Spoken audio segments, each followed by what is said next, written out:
Hi everybody, I'm Sam Villa, the Athletic Trainer and Health Services Coordinator for St. Augustine High School.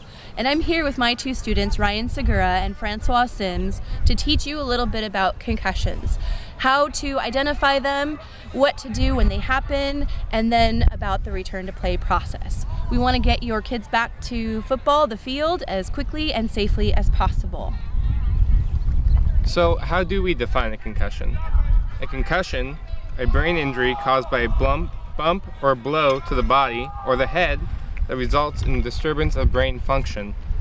It can also be commonly described as a rotation or movement of the brain inside the skull. Concussions are very common in the sport of football. In fact, according to some studies, it's the #1 sport that concussions occur per 1,000 exposures in sport. And here are some quick facts about concussions. Only 10% of concussions result in a loss of consciousness. Maybe from an indirect blow. Most concussions do not require imaging. Concussions can affect schoolwork. Helmets cannot prevent all concussions, not even a ding.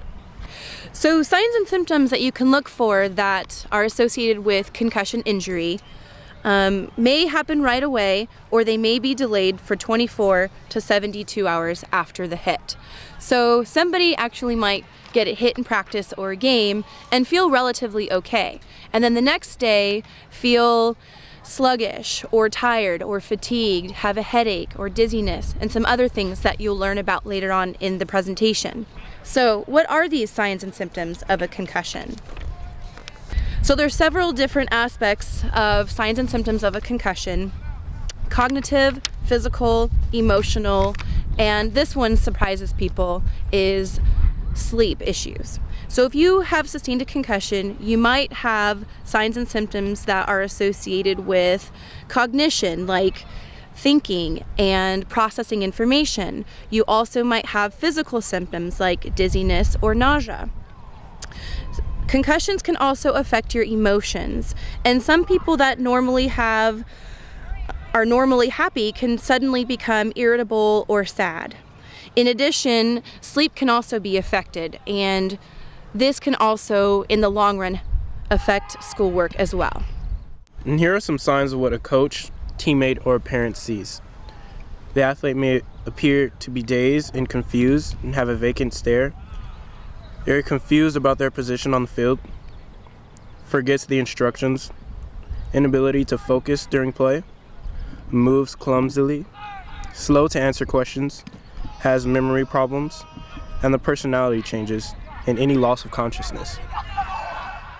Symptoms, which are reported by the athlete, include headache or pressure in the athlete's head, nausea, dizziness or balance problems, sensitivity to light or noise, a general feeling out of it, concentration problems, vision problems, irritability, fatigue, or you just don't feel right.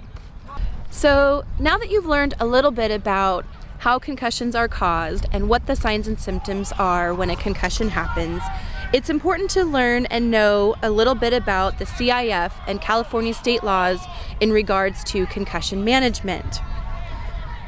In this slide, it's very busy. I've listed the California Ed Code 49475. I have the whole thing cut and paste on this slide for your reference, but I wanted to point out just a few important aspects of this law. The first being that any athlete that is suspected of sustaining a concussion must be removed from play immediately. That athlete may not return to play that day.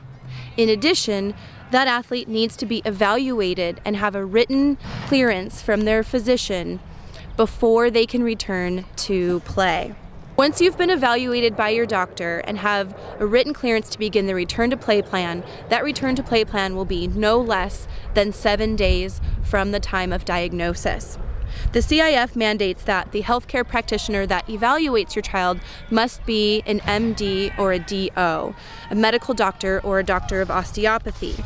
Therefore, we wouldn't be able to accept a note from a physician assistant or a nurse practitioner. So if your son sustains a concussion, it's important for you as a parent to know what to do and how to help your child recover as quickly as possible and safely as possible. Here are some of the do's and don'ts of concussion management that you can do to help your child. After a concussion, turn off your phone. Wear sunglasses when you're outside. Stay home from school a few days or half days if necessary. Cut down on your schoolwork and homework. Stay hydrated. Eat a well-balanced diet and reduce all physical activity. After a concussion, don't take any Advil from your doctor unless you have an okay. Don't drive. Don't text, play video games, or go online on the computer. Don't go out with your friends. Don't play any sports in or out of school. And don't play sports until your doctor or athletic trainer gives you the okay.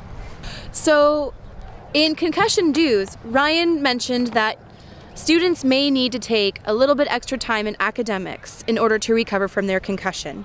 In fact, some athletes need academic modifications to help with the recovering process. For example, your athlete who sustained a concussion may need extra time for homework, or he may need a reduced workload. There needs to be a team effort between the athlete, the parents, athletic trainer, academic counselors, and teachers. And just as important, it's needed to know that a return to learn must be completed before we can begin a return to play. An athlete needs to have no symptoms whatsoever while being able to concentrate and focus all day in the classroom before we can have them go out onto the football field and put them at risk for a possible other hit. Once your son has completed the return to learn process, we can begin the return to play process. Here is what he will need to complete: a written clearance from a medical doctor, check in daily with Miss Via for completion of a symptom checklist, and the return to play plan is supervised by Coach Via with the aid of the medical doctor.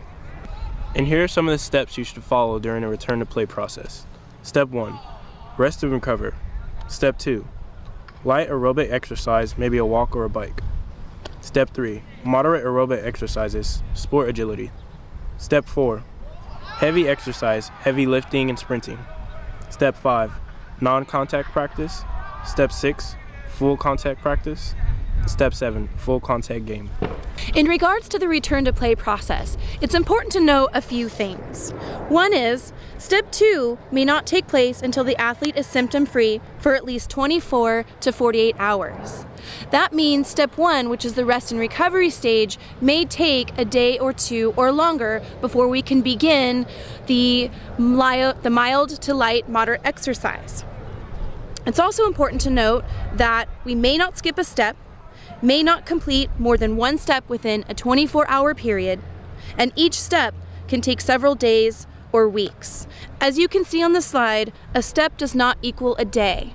So if an athlete gets to step number 4, which is heavy exercise, heavy lifting and sprinting, and becomes symptomatic, then we have to back up and make sure the athlete stays at step 3, which is the moderate aerobic activity.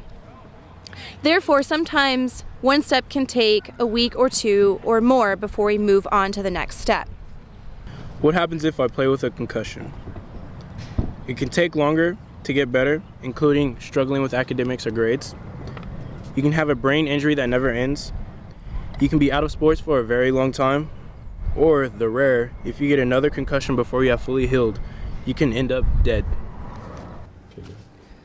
So let's summarize what happens between the time of injury and the time to complete the return to play process. First, on the field, an injury happens. If that happens and we suspect concussion, we remove the athlete from play immediately. If we think that there's a concussion that happened, we want to talk to the parents and make sure they know what to expect in the next few hours. Parents will then monitor their athlete for any red flags that might happen. A red flag indicates that the injury may be getting worse. Some of those signs of red flags are increasing headache or increasing confusion, alteration in consciousness, any profuse vomiting, weakness in limbs, or seizures. If any of those things happen, you need to go to the emergency room right away. Otherwise, your athlete may just have mild signs and symptoms, and you can make an appointment to see your pediatrician or primary care within the first few days of the injury. The MD or DO can then discuss with you and decide if your son needs any academic accommodations. Once we have that written clearance for the return to play to begin, the athlete will check in daily with their athletic trainer, Miss Via, that's me. And we'll go through a daily symptom check, and as needed and as prescribed by the physician, we will then complete the return to play process. That was that 7-step process that was described to you by Francois. What should I do if I think I have a concussion? Don't hide it, report it. Only a healthcare professional can tell you if you have a concussion and when it's okay to return to play. And take time to heal. Don't rush.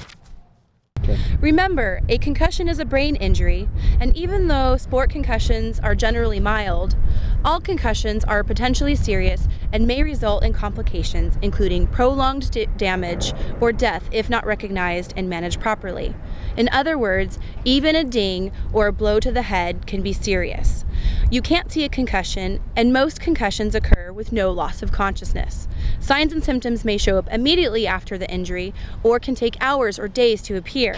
If your son reports any symptoms of concussion, or if you notice any signs of concussion yourself, seek medical attention right away.